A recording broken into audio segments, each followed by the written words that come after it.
Magandang araw sa inyong lahat at welcome sa aking channel.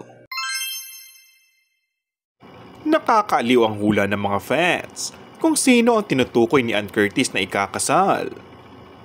May post kasi ito sa Instagram story niya ng wedding invitation na may nakasulat na KNB na initials ang pangalan ng mga ikakasal.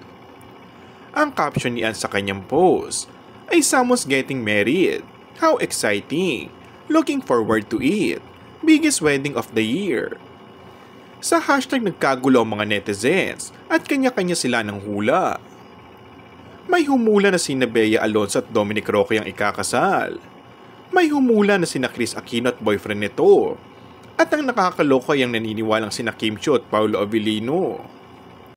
May mga pangalan pang binanggit na malayo sa initials na nasa wedding invitation. Sa kaso ni Bea at Dominic, kay Bea lang tumama ang letter B na initial.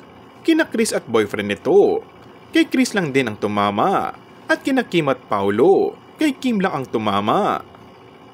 Nakakatuwa lang na nagkakasiya ng mga fans kahit mali-mali ang hula nila.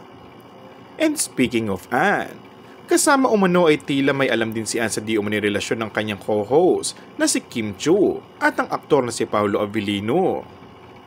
Halos araw-araw nga kasi sa Showtime ay obvious ang mga paninig ng mga host sa love life ngayon ni Kim.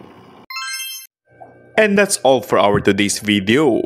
Kung bago ka lang sa aking channel ay mag-subscribe at pindutin na rin ang notification bell. Maraming salamat!